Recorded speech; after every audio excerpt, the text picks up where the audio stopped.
بجزا قلتم زوجي دفي زركب زلو እግዚአብሔር ካባል ሁሉ ይሞ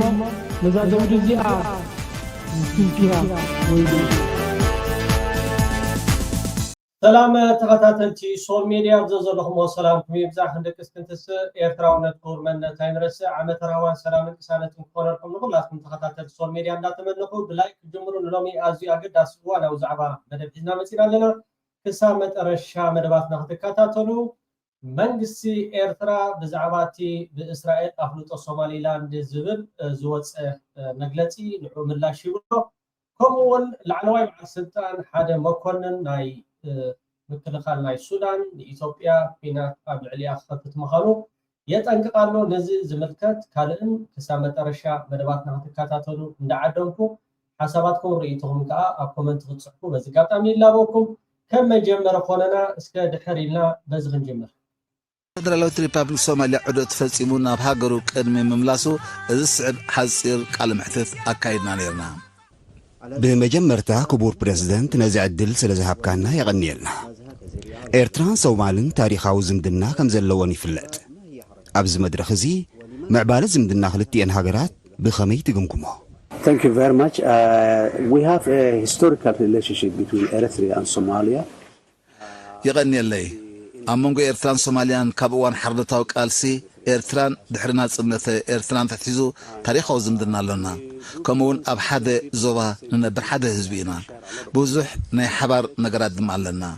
زمدنانا إيرترانا هاجر قدم مخوانا جميرو ننوي حصن هايو أتزحزن جن إيرترا هاجر مسكونت سوماليا كم هاجر فريسا كابشعو جميرا دما إيرترا كل جزء أبقون الصوماليا بمخوان نهزب الصوماليا خدقف سانيحا أب صوماليا نمرقان هنسات سلامن تبقصو أبزهل والقوان دقف إيرترا بكل مداي نسوماليا أي تفليان أبزح جوان إيرترا بوزحات كالو هاجرات من صوماليا بزيد قفالو من قدي نسوماليا تدقفالا سأقمنا أبزوان نايسات تايو برقص إيرترا عباي هاجر أيكونتن هابتام هاجرون أيكونتن انتخونا جن بتزلوا عقمي من الصوماليا كتكافل من الصوماليا كتدقف كان عنا زلوا حق إن هاجريا سلازي زندنا أبزل على درجة زلوا. Somalia was sharing with Somalia whatever Eritrea has. So our relationship is at its highest level since the independence of Eritrea in 30 years ago. أمونغو سوماليان إيرتران أي شركنات مدبات الله عند مدبات شركنات أم منتاي زدهبو يوم Eritrea and Somalia, as I said, we belong to the same region, the Horn of Africa, the Red Sea. إيرتران سوماليان كم تزبلكو أب حدا كباب كرن أفريقان كأي بحرن تدكوينن سلزر كبا كلاتنا بمنصر سأتا دبلوماسين زباوي وهدتن ناي حبار ربحاتات لنا سلازي بمنصر دحنت دبلوماسين بمنصر زباوي وهدتن ناي حبار ربحا سلزلنا أبزي كل مديات نتحبابرن بحدا نسرحنا لنا برقز كالو قدياتون الله بهلاو متأثار بهلاو زندنا له جن حجي بنتفت بحبار نسرح لهم زلنا مديات ستان زباوي وهدتن زباوي دبلوماسين يوم Security and the regional integration and the regional diplomacy as well. كبور بريزيدنت ستان رجعتن صوماليا أبز زوبا زلو تران سلوان كما يمثل. Well, the security stability of Somalia is necessary for the stability of the region. ستاوي مرقع صوماليا نمرقع نايزي زوبا أدلايو صومالياويان كاب كوينات حد وصينا نزي سجيرنا أبز حجوان عالماوي قبر شبراينا نقال الزلنا الشباب نصوماليا تراي سقعت هيكونن أجندة الشباب أب صوماليا تراي زحصر هيكونن كينيو الزخيد زوباوي أهقراون عالماونيو سلازي زلومي أب صوماليا نقال سزلنا زوباوي أهقراون عالماوي سقعتيو إيرترا نتي صوماليا أنصار زي عبي سقعت قال سزل قال ستدقفولا بمورالن بنواتن أبركتو تقبر الله محاول ستانا أسلتينان أعتيقان بمنصر ميلاتات ستا مغرته برنا الله إيرترا صوماليا إقرات خيلا أبنا جزار ستا بمركواس دحنتنا كتر رقاقز كابزبل علامة حليفة كابانا زخونا كال ربحي بالله حزب إيرترا أبزم قرديات نسبز الصومال دويل الله وخمسة سمعوا صنعهم مرحنا الصومال أب إيرترا سلساوي أمونغو دبسن إيرتران صومالن استقرأ كابو هاديمو مالتي دارك مس أبي أحمد قعقع ናብ ኣስመራ እቲ ዝገብሮ ዝነበረ ኣቋሪፁ ናብ ኣዲስ ኣበባ እዩ ዝመላለስ ነይሩ እቲ ብሚልዮናት ዶላራት ማለት እዩ መንግስትን ህዝብን ኤርትራ ልዕሊ ዝኾነ ነገር ነቲ ኣብ ግዜ ብረታዊ ቃልሲ ህዝቢ ሶማል ከምኡ ከዓ ደጀን ልዕሊ ዝኾነ ነገር ቤት ፅሕፈት ናይ ህዝባዊ ግንባር እውን ልክዕ ከም ኣብ ሱዳን ኣብ ሶማል እውን ታራ ነይርዎ እዩ ስለዚ እቲ ዝተገብረ ብጣዕሚ ፅቡቅ ነይሩ ማለት እዩ ግን እቶም መራሕቲ ናይ ሶማል ክሕግዙ ይከኣሉ ከም ዝትሪኦም ዘለኹም ማለት እዩ ክትሕግዞም ትደሊ ግን እቲ ኣቃውምኦም ወይ ከዓ እቲ ዘለዎ ኩነታት መትከላዊ ወይ ከዓ እዚ ኮነ ዳርጋ ቀፃሊ ነዚ ክሒዱ ማለት እዩ ምስ ኣብይ ኣሕመድ ይኮሸምሸም ክብል ዝረአ ነይሩ ማለት እዩ እዚ ኩሉ ሕጂ ዝመፀ መንግስቲ ኤርትራ ቀሊል ገንዘብ ኣይኮነን ወተሃደራዊ ስልጠና ሓይሊ ባሕሪ ሓይሊ ምድሪ ፖሊስ ከምኡውን ሓይሊ ኣየር ከተሰልጥን ቀሊል ከም ዘይምዃኑ ሚልዮናት ዶላራት ወፃኢታት ገይሩ ነዚ ሚልዮናት ዶላር ከዓ ኣማይ እትዮም እዛ ሕጂ ንሪኣ ዘለና ሶማል ይትረፍ ንኣልሸባብ ክትከላኸል ነታ ቤት ፅሕፈት ናይቲ መንግስቲ እውን ክከላኸሉ ኣይክእሉን እዮም ዓቕሚ ዝበሃል ነገራት እውን የብሎም ግን ካብቲ ናይ ኤርትራ ሓዲድ ወይ ከዓ መርገፂታት ካብኡ ሸተት ብምባል እቲ ሰራዊት ልዕሊ 10,000 ኣብ ኤርትራ ተዓሊሙ ዝኸደ ከዓ ኣብ ሓደ ኣጋጣሚ ክቡር ፕረዚደንት ሃገር ኤርትራ ኣቶ ኢሳያስ ኣፈወርቂ ኣብ መግለፂኡ እንታይ ክብል ተዛሪቡ ነይሩ ናብኡ ከብሎኩም ቅድሚ ግን ናብ ክብርቲ ወፃኢ ጉዳያት ኣብ ስዑድ ዓረብ ተጋዳሊት ወይ ነገረዝ ገይር እንታይ ኢላ ነይራ ናይ ወፃኢ ፖሊሲኣ ዘነፀረት ኣባል ኣህጉራዊ ማሕበረሰብ ዓለም እያ ናይ ወፃኢ ፖሊሲኣ ኣብ ምኽባር ግዝኣታዊ ሓድነትን ልኡላውነትን ሓድሕድ ምክብባርን ዝተሰረተ ንሰላምን ምርግጋእን ምዕባለን ብልፅግናን ዞባውን ኣህጉራዊ ምትሕግጋዝ እዩ ኣብዛ ኣበር ዘይብሉ ፖሊሲ ተመርኪሳ ከዓ ምስ ጎረባብትናን ዞባናን ኪንኡን ብሓባር ንምስራሕ ፀጥታን ሰላምን ኣብ ምስፋን ምቕሉል እጃማ ተበርክት ንኣብነት ሽግር ሱዳን ኣብ ከምዚ ዝበለ ዝሕዝን ኩነታት ቅድሚ ምውዳቑ ኤርትራ ሱዳናውያን ጉዳዮም ባዕሎም ንኽፈትሑ ንምሕጋዞም ዝከኣላ ፅዒራ ኣብዚ ጉዳይ እዚ ዘለዋ ብሓቂ ሰላም ዘላቂ ሰላምን ምርጋእን ከምፅእ ዝኽእል ፍታሕ ኣብ ክልተኣዊ ይኹን ዞባዊ መድረኻት መርገፂኣ ኣነፂራ እያ እዚ ሕጂ ንዕዘቦ ዘለና ዘስካሕክሕ ሰላማዊ ህዝቢ ዝሃልቀሉ ዘሎ ኩነታት ከይሰዓበ ህዝቢ ሱዳን ግዳይ ናይ ከደምትን ኣኸደምትን ስሱዕ ፖለቲካዊ ዒላማ ቅድሚ ምዃኑ እዩ እታ ውድቕቲ ሃገር ተባሂላ እትፅዋዕ ዘላ ሶማል ኣሰር ግብረ ሽበራዊ ጉጅለ ኣልሸባብ ንምጥፋእን ንሓንቲ ሃገር ካብ ዘቑምዋ ባእታታት ሓደ ናይ ገዛ ርእሳ ሃገራዊ ሰራዊት ምእንቲ ክትውንን ብድልየትን ስምምዕን መንግስቲ ሶማል ኤርትራ 10,000 ዝኾኑ ሶማላውያን ናይ ኣጋር መካናይዝድ ሓይሊ ኣየርን ሓይሊ ባሕርን ንልዕሊ 2 ዓመት ዓሊማን ኣሰልጢናን ናብ ሃገሮም ዘፋነወቶም መርኣያ ናይቲ ኣብ ከባቢናን ዞባናን ፀጥታን ሰላም መንግስቲ ኤርትራ ልክዕ ካብቲ ህዝቢ ስለ ዝወፀ እቲ ንኣማኒኻ ዘይምጥላም ዝብል ፖሊስ ወይ ከዓ ኣካይዳ ከምኡ ኢና ንኸይድ ልዕሊ ዝኾነ ነገር ከዓ ሶማላውያን ኣብ ግዜ ብረታዊ ቃልሲ ልክዕ ከም ህዝቢ ሱዳን ዓብ ታራ ስለ ዝነበሮም መንግስቲ ኤርትራ ደጊፎምን ሓጊዞምን እምኒ ሓንሳብ እንድሕር ዳ ዓንቂፋትካ ካልኣይ ግዜ ሳልሳይ ግዜ እንድሕር ዳ ናብታ እምኒ ከይድካ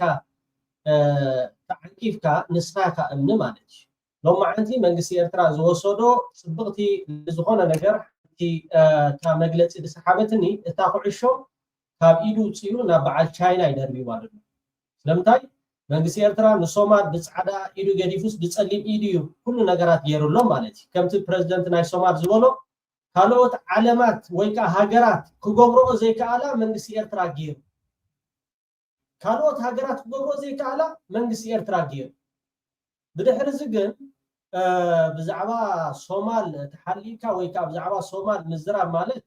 ترجم زولو يكونن مالت لعل زغونه ነገር እትስተጽፈ ማአዲ ወይካ ትጽቡቅ ነገር ሚሊዮናት ዶላራት ዝፈሰሶ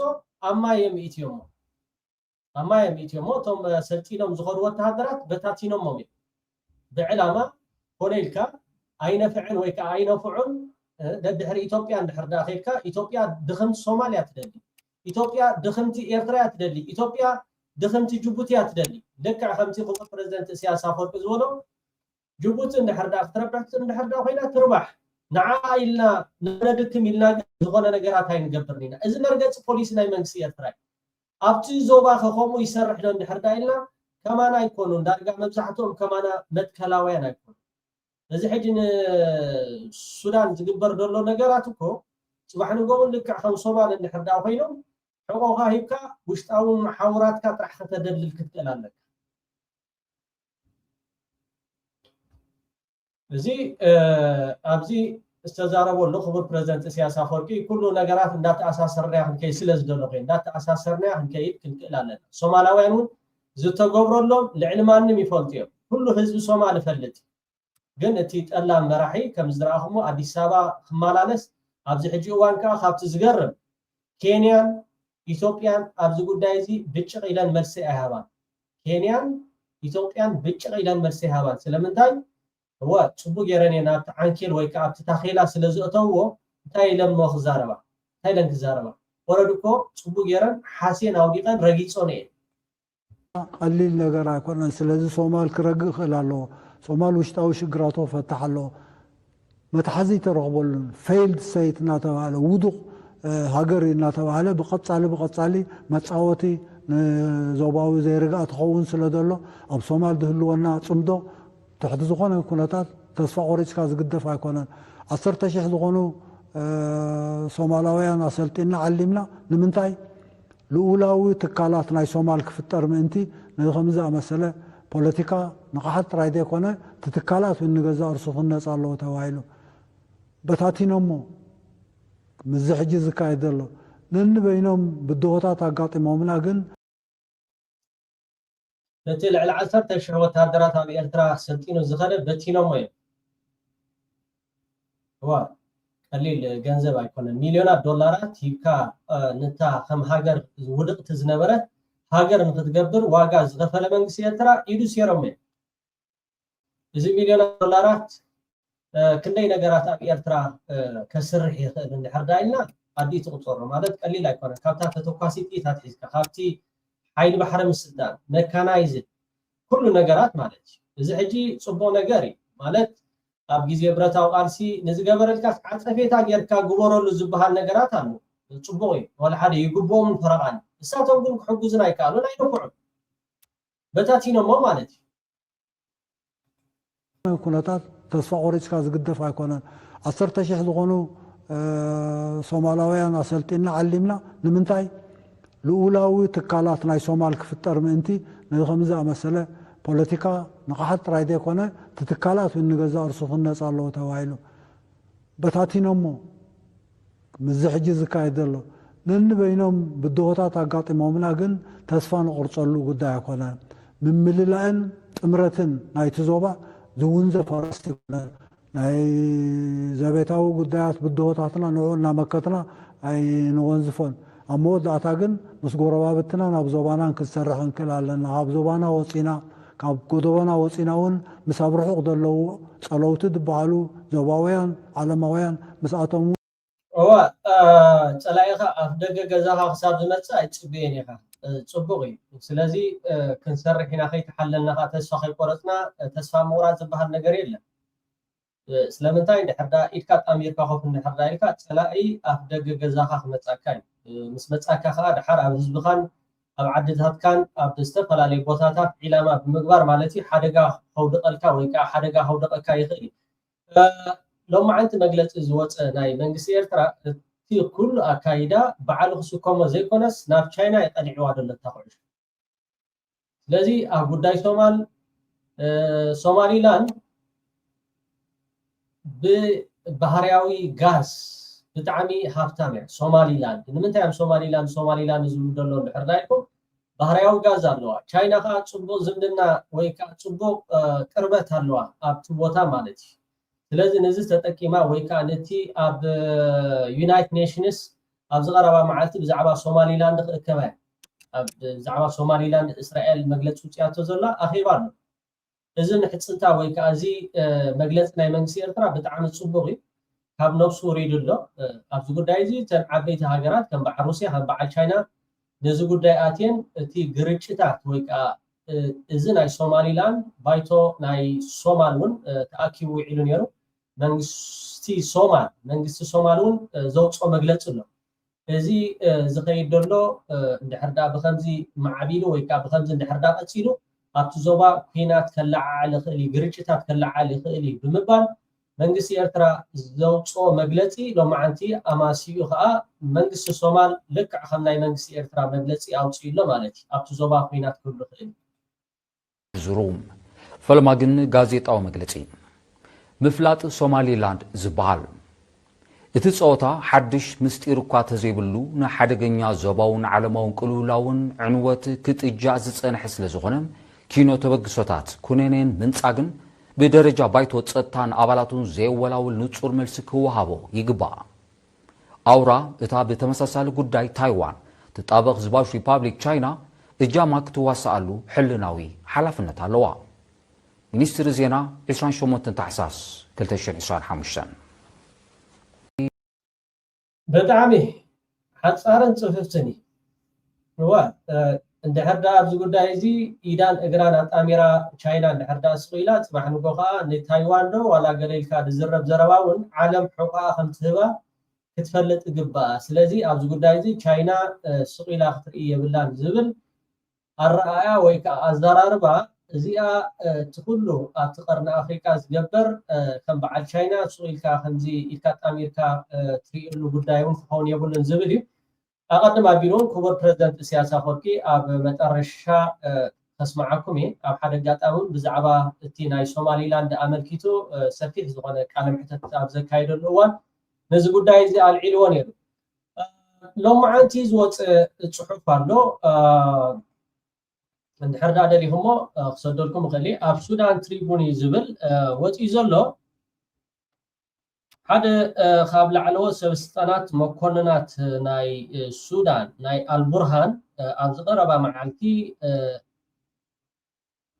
إثيوبيا تسلطنهم زلا أبربعة معسكرات أبع الكبابي غامبيلا أب إثيوبيا متكعت خكايد مخانو ويكأنتي RSF تسلطنو زلو بوتا متكعت خكايد مخانيهم زحبر دلو زي أمونغو سودانن أمونغو إثيوبيان كينات اندحردات خفيتو سرعات بلصقنا بتعمي تي وشتاو قلولاو كمون دغاو قلولاو تحويسو تهاجرنا بيا تخيد اندحراينا بتعمي خبير يكون نزب زملكتكا بمحارنيا زوصلو نابو خبلكم የሱዳን ጦር መኮንን ለሱዳን ትሪቡን ጋዜጣ በሰጡት መግለጫ ተቀናቃኛቸው ፈጥኖ ደራሽ ኃይሉ RSF ከኢትዮጵያ ተነስቶ ጥቃት ለመፈጸም ዝግጅት እያደረገ መሆኑን ገልጸዋል RSF أبرعة معسكرات يسلطنالو كابو تبغيش خان السودان نمتقع يدالو سلازلو RSF كا بمقدنا إمارات عرب بوزح دقفاتن حجزاتن وتهدراوي لوجستيكن قرباتن أب كباب غامبيلا يغبرلو خمزلو أب زغربا معلتات كا تعليمهم وديهم ناب السودان متقعتنا خكايلو أبز دالو زلو أوان السودان كا أب لعليتي RSF أب إثيوبيا عسكرو زلو متقعتي تكايلو مخانيو ميماتن كيوم دلو ጸም ዝግጅት እያደረገ መሆኑን ገልጸዋል የጥቃት መነሻውን ከኢትዮጵያ ድንበር አድርጎ በብሉ ናይል ግዛት ውስጥ በሚገኙት ኮምሮክና ጌሳን ከተሞች ላይ የሚደረግ ስለመሆኑ መረጃ የደረሳቸው መሆኑን የጠቀሱት መኮንኑ ለዚህ ጥቃት በቂ ዝግጅት ማድረጋቸውንም አስታውቀዋል እንደ ዘገባው በደቡብ ምስራቃዊ ሱዳን በሚገኘው ብሉ ናይል ግዛት ውስጥ ይንቀሳቀሱ የነበሩት የአርኤስኤፍና አጋሮቹ ታጣቂዎች ባለፈው ሐምሌ ወር በመንግስት ከፍተኛ ጥቃት ተፈጽሞባቸው አካባቢውን ለቀው ለመሄድ ተገደው ነበር እነዚህ ታጣቂዎችም በአቅራቢያቸው ወደሚገኙት ኢትዮጵያና ደቡብ ሱዳን ውስጥ በመግባት ራሳቸውን ሲያደራጁ መቆየታቸውን የጦር መኮንኑ አስረድተዋል። በኢትዮጵያ ውስጥ የተደራጁት እነዚህ ታጣቂዎች በሚቀጥሉት ሳምንታት ውስጥ የመልሶ ማጥቃት እርምጃ ለመውሰድ በዝግጅት ላይ እንደሚገኙም ገልጸዋል። መኮንኑ ለጋዜጣው በሰጡት ማብራሪያ አርኤስኤፍ እና አጋሮቹ በኢትዮጵያ ውስጥ በቤኒሻንጉል ጉሙዝ ክልል በአራት ቦታዎች ላይ ማሰልጠኛ ካምፕ የተፈቀደላቸው መሆኑን አስታውቀዋል። ቤኒሻንጉል ጉሙዝ ክልል ከሱዳን ከብሉ ናይል ግዛት ጋር በድንበር እንደሚዋሰን የጠቀሱት መኮንኑ በተፈቀደላቸው ማሰልጠኛ ካምፕ ውስጥ የሚገኙት አርኤስኤፍ፣ ኤስፒኤልኤም፣ የኦቢድ አቡ ሾታል ታጣቂዎችና የኢትዮጵያና የደቡብ ሱዳን ቅጥረኛ ወታደሮች መሆናቸውን አስረድተዋል። የእነዚህ የጠቀሷቸው ታጣቂዎች ከፍተኛ አመራሮች በቤኒሻንጉል ጉሙዝ ክልል ዋና ከተማ አሶሳ ውስጥ እንደሚገኙ ከመረጃ ምንጮቻቸው ማረጋገጣቸውን ገልጸዋል። መኮንኑ ጨምረውም የመረጃ ምንጮቻቸው በቅርቡ ለእነዚህ ታጣቂዎች የሚሆኑ ከፍተኛ መጠን ያላቸው ጦር መሳሪያዎች ከዩናይትድ አረብ ኤምሬትስ ተጭነው ቤኒሻንጉል ጉሙዝ ክልል በሚገኝ የአየር ማረፊያ ውስጥ ማራገፋቸውን ለማወቅ መቻላቸውን ጠቅሰው ይህም በቅርቡ በኩምሩክና ጌሳን ከተሞች ለሚደረገው ማጥቃት የሚደረገው ዝግጅት አካል መሆኑን አስታውቀዋል። ይህ በእንዲህ እንዳለ ከጥቂት ሳምንታት በፊት ከዚህ ጋር የሚመሳሰል መረጃ አልጀዚራ ቴሌቪዥን ማሰራጨቱን ዘሀበሻ መዘገቡ የሚታወስ ነው። ይህን ዘገባ ተከትሎ አንድ ከፍተኛ ኢትዮጵያ ባለስልጣን ለአልጀዚራ በሰጡት መግለጫ በአሶሳ ለአርኤስኤፍ ማሰልጠኛ ካምፕ ተፈቅዶለታል የሚባለው መሰረተ ቢስ ነው ብለው ነበር። እንዲህ አይነቱ ሐሰተኛ መረጃ የሚሰራጨው በሁለቱ ሀገራት መካከል ግጭት ለማስነሳት ታስቦ መሆኑንም ማስታወቃቸው አይዘነጋም። አራይ ክቡራት ተኸታተልቲ ሶል ሚድያ ኣብ መጨረሻ ናይ ክቡር ፕሬዝደንት ሃገር ኤርትራ አቶ ኢሳያስ አፈወርቂ ከስምዓኩም ኩላትኩም ላይክ ብምግባር ናብ ኩሉ ንኽባፅሕ ሸር በልዎ። ሰዓት 6 ብኣቆፃፅራ በርሊን ታይም ኣብ ሶል ሚድያ ይራኽበና ላይቭ ክንድቅስ ክንትስእ ኤርትራውነት ክቡር መንነት ኣይንረስዕ እንዳበልኩ እሞ ሰሰናይ ኣጆና ኣይንሕማቕ በቢ ዘለናዮ ፅቡቕ እዩ ዘሎ ኩነታት ዘይምሕማቕ ጥራሕ ካብ ዳህላክ ካርጎ ርዕስ ሓድሽ ዓመትን በዓል ልደትን ይግበረልኩም እናበለ ነቲ ዝህቦ ጽሑፍን ኣገልግሎትን ብምስፋሕ ንኹልኹም ነበርቲ ኣትላንታን ፍሎሪዳን ካብን ናብን እትልክዎ ንብረት ድሕነቱ ዘውሕስ እምነትኩም ዘሐድስ ብሉፅን ጽፉፍን ኣተኣማማንን በራሚል ቀርቢልኩም ከም ዘሎ ብሓጎስ ይበሰር። ንዝበለፀን ስሉጥን ሓበሬታ ብርሃነ መሓሪ ቁፅሪ ቴሌፎን 301 792 41 ኣማንኤል ቁፅሪ ቴሌፎን 404 956 5038 ሲራክ ቁፅሪ ቴሌፎን 404 879 83 ባዶ 7 ተወሳኺ ንዝበለፀ ሓበሬታ QR ኮድ ስካን ግበርዋ። ዳህላክ ካርጎ ኮይኑ ነዚኦም ከምዚኣቶም ከገልግል ምእንቲ ዝመሓላለፈሉ ዘሎ መልእኽትታት እዩ። ነዚ ክገብር ምእንቲ ከዓ ነቲ ከባቢ ብምሉኡ ብገንዘብ ከመይ ጌርካ ትፀልዎ እተን ድምውላ ዘለዋ ፍሉጣት እየን። ኢማራት ኢልካ ክትዛረቡ ኣሸጋሪ እዩ። ኣብ ኢማራት ዘሎ ፕሬዚደንት ዝገብሮ ዘሎ ዕደራ እዩ። ስዌዝ ካናል ትቆፃፀር፣ ጅዳ ከም ወደብ ትቆፃፀር፣ ሑደይዳ ትቆፃፀር፣ ባፅዕን ዓሰብን ትቆፃፀር፣ ጅቡቲ ትቆፃፀር፣ በርበራ ትቆፃፀር፣ ሞቃዲሾ ትቆፃፀር፣ ላሙን ሞምባሳን ትቆፃፀር፣ ክሳብ ዳሬ ሰላም ትቆፃፀር። ሓደ ዝዓበደ ሰብ ከምዚ ክሓስብ ከሎ እንታይ ትብሎም መወዳእታ ነዚ ዕብዳን እዚ ከተግብሮ ገንዘብ ኣለኒ ኢሉ እንድሕር ሓሲቡ እንታይ ክትገብር ትኽእል? እዚ ኩሉ ገንዘብ ዝፈስስ ዘሎ ብኢትዮጵያ መዕደጊ ውሳኔታት ዝኸውን ዘሎ ነንበይኖም ቅልውላዋት ዘሎ ገንዘብ እልቢ ይብሉን ተፀብፂብካ ትውድኦ ይትኽእል ኢና። ካብኡ ወፃኢ ካብዚ ጎደቦ እዚ ወፃኢ ኣብ በዓል ኬንያ ዝግበር ዘሎ ወፃኢታት ነዚ ናይ ሱዳን ኩነታት ንምትሕልላኽ ዝካየድ ዘሎ ኣብ ጅቡትን ኣብ ሶማሊላንድን ዘሎ ኩነታት ምዚ ናይ የመን ዘሎ ኩነታት ኣዛሚትካ ዝግበር ዘሎ እዚኦም ሕጂ ዝዛረቡ ዘለዉ ኤርትራ ከም ዝፈጢራ ኤርትራ ከም ዝቢላ ንኩናት ከዓ ተዳሎ እናተባህለ ዝግበር ዘሎ ናታቶም ኣጀንዳ እውን ኣይኮነን። ንዓና ሓድሽ ኣይኮነን እዚ ኣጀንዳታት እዚ ሓድሽ እዩ። ከምዚ ኣመሰለ ሕጂ ዝፍልፍል ዘሎ ሓሳባት እዩ። ሓደ ፖለቲካዊ ሰልፊ ብኢትዮጵያ ኣሎ እሞ መንግስቲ ኣሎ ንስኹም ዝገብር ዘሎ ኢልካ ክትዛረብ ኣይትኽእል ኢና። ንገዛእ ርእሱ ንዘይህላዊኡ ዘረጋግፅ ኣከያይዳ እዩ። እንተኣትዎም ኣብ ከምዚ ዝኣትዉ ዘለዎ እንተኣትዎም ኣብ ከምዚ ዝኣትዉ ዘለዎ ናይ ውሽጢ ገዝኦም ሽግር ዘይፈትሑ ናብ ሶማሊላንድ ከይድካ ሽግር ትፈጥር ኣብ ሶማሊላንድ ቤዝ ክትገብር ኣብኡ ሓይሊ ባሕሪ ኮፍ ከተብል ኢልካ ትሓስብ ዕብዳን ጥራይ እዩ። ኣብ ሞቃዲሾ ናብ ኪስማዮን ከምኡ ክትገብር ትሓስብ ዕብዳን እዩ ናብ በዓል ዳሬ ሰላም ገጽካ ክትከይድ ትሓስብ ብዙሕ ሕጂ ምናልባት ግዜ ተረኺብሉ ክዝረበሉ ከኣል እዩ ብተፈላለየ መርትዖታት እውን ክግለጽ ዘለዎ ጉዳይ እዩ እዚ ጉዳይ እዚ ግን ንናይ ኣብ ኢትዮጵያ ዘሎ መንግስቲ ፌደራል ድዩ ፕሮስፐሪቲ ድዩ የለን ናይ ካልኦት ኣጀንዳታት እዩ ዝኸይድ ዘሎ ምስ ካልኦት ኣብዚ ከባቢና ወይ ኣብዚ ወደቦና ዝምዕብሉ ዘለዉ ነውፅታት ወይ ቅልውላዋት ኣዛሚድና እውን ክንሪኦ ክንክእል ኣለና ናይ ኤውሮጳ ሃገራት ኢድ ኣለወን ናይ ኣሜሪካ ትካላት ናይ ስለያ ኢድ ፀኒሕወን እዩ ካልኦት ተፈላለያ በብዓቕመን ይጠቕመና እዩ ዝበላ ኣብዚ ከባቢ ዘለዋ ጎብሎ